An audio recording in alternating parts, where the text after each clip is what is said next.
నమస్తే మిత్రులారా, నేను మీ శ్రీనివాస్ చౌహాన్ అడ్వకేట్. మిత్రులారా, చెక్ బౌన్స్ కేసులో నోటీస్ తప్పనిసరిగా పంపాలా? ఒకవేళ నోటీస్లో కానీ కేసు వేసేటప్పుడు కంప్లైంట్ కాపీలో కానీ చెక్కు నెంబర్ మరచిపోతే రాయకపోతే ఆ కేసు చెల్లుబాటు కాదా?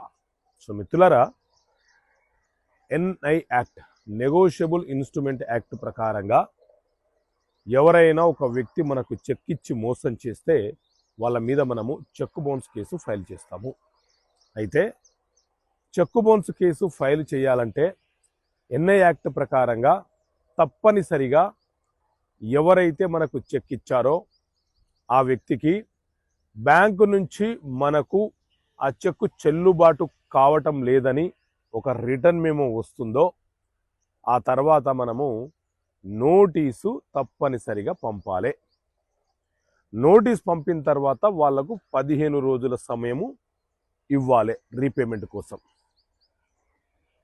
ఆ తర్వాత కూడా స్పందించకపోతే మనము మన బ్యాంకు ఏ న్యాయస్థాన పరిధిలోకి వస్తుందో అక్కడ మనము ప్రైవేట్ కంప్లైంట్ ఫైల్ చేసుకోవాలి.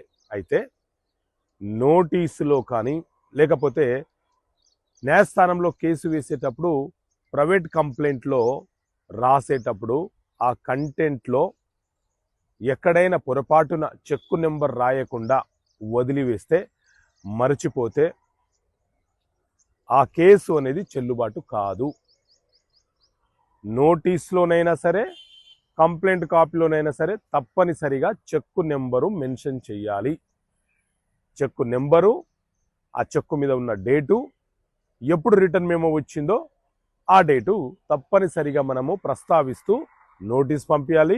అలాగే కంప్లైంట్ కాపీలో రాయాలి. లేకపోతే ఆ కేసు అనేది చెల్లుబాటు కాదు. ఓకే మిత్రులారా, థ్యాంక్ యూ. జై హింద్.